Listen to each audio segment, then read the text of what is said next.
Ambassador Zekthul's 4 eyes dilated in terror as he addressed the Galactic Council's War Committee.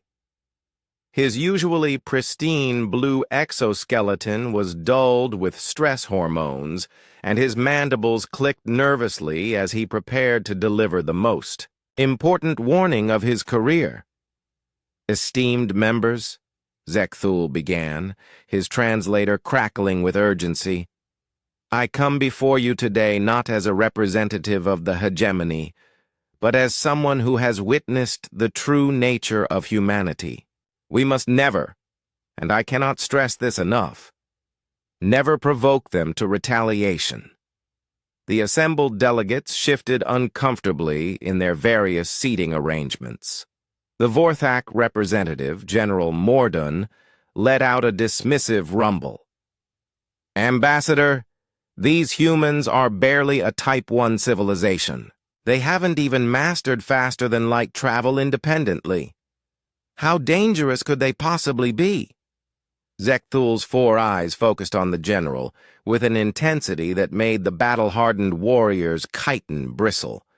"General, 3 cycles. Ago, I shared your confidence. I was part of the expedition that first made contact with Earth's solar system. We observed them for months, studying their primitive weapons, their fragmented governments, their seemingly chaotic society. We concluded they posed no threat." The ambassador paused, his memory cores replaying scenes he wished he could delete. Then the Skarn pirate consortium made their mistake. A hush fell over the council chamber. Everyone knew of the Skarn. Ruthless. Raiders who had terrorized the Outer Rim for centuries, their ships constructed from the bones of dead worlds, their crews augmented with stolen technologies from a dozen conquered species. The Skarn detected unusual energy signatures from Earth, Zekthul continued. They assumed it was some new resource to plunder. 300 of their most advanced warships descended upon the human homeworld, expecting easy prey. They broadcast their demands: surrender all technology, submit to harvesting, or face extinction. The hegemony representative, her crystalline form glowing with curiosity, leaned forward. "And the humans surrendered?" "No." Zekthul's voice dropped to barely above a whisper. "They did something far worse. They said 2 words that still haunt. My dreams. Try us." The general scoffed. "Bravado means nothing against superior firepower." The humans had exactly 47 functional spacecraft at the time of the Skarn arrival, Zekthul said, accessing his data banks. Primitive chemical rockets, nuclear vessels, and a handful of fusion-powered craft that couldn't even break their own star system's boundaries.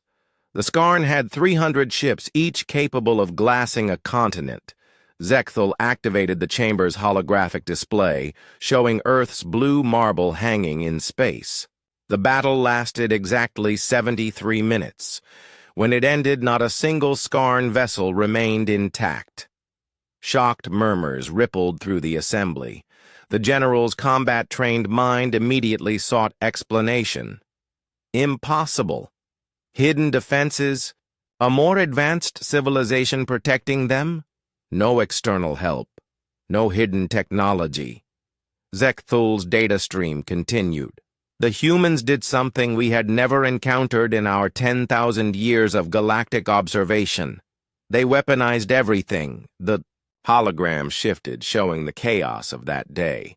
They launched their primitive rockets, loaded not with conventional warheads, but with their entire nuclear arsenal, weapons they had built to destroy themselves, now turned outward. They strapped fusion reactors to civilian vessels and flew them directly into Skarn command ships. They detonated their own space stations when Skarn forces tried to board them. The crystalline delegate's light pulsed with disbelief. Suicide tactics are not unknown among desperate species. This wasn't suicide, Zekthul interrupted. This was calculated fury. While some humans sacrificed themselves, others were already working. Their communication networks erupted with what they called the math. Within minutes, every human with access to basic computing power was calculating trajectory paths, analyzing Skarn ship movements, predicting their tactics. The hologram showed streams of data flowing across Earth's surface. 14 minutes into the battle, human children were sending targeting solutions to their military. Their scientists were broadcasting improvised weapon designs. Their engineers were modifying mining equipment into ship killers. They turned their entire planet into a single unified weapons system. But their technology, the general protested, was irrelevant. Zekthul cut him off. They had something we've never seen before. The ability to turn any tool into a weapon, any setback into an advantage, any loss into motivation for greater retaliation. When the Skarn destroyed their orbital facilities, the humans used the debris as projectile weapons. When their fighters were outgunned, they used them as guided missiles.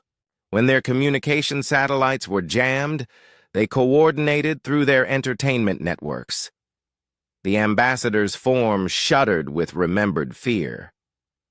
By the end, the Skarn weren't just defeated. They were extinct.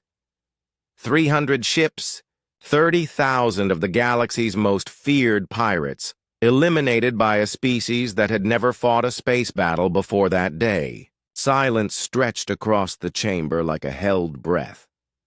And then, Zekthul continued, came the message that chills me still. As Skarn debris burned in Earth's atmosphere, the humans broadcast a single transmission to the galaxy. We tried to warn you. Next time, listen. The general's confidence cracked. Surely they exhausted their resources in that battle. General, that was just Earth. One planet. Zekthul's eyes dimmed with exhaustion. We've since learned humans have spread to dozens of worlds. Each colony has embraced this same philosophy. Touch one of us, face all of us. They don't just fight. They adapt. They improvise. They make weapons from nothing and turn every defeat into a lesson for future victory. The ambassador straightened, his official bearing returning. This is why I stand before you today. The humans have sent diplomatic envoys offering friendship and trade. I strongly recommend we accept their offers, because if we make the same mistake as the Skarn, he gestured to the hologram, now showing the empty space where 300 warships had once been. Their retaliation truly is mythic, and we do not want to become the next myth they tell. The vote for peaceful relations with humanity was unanimous.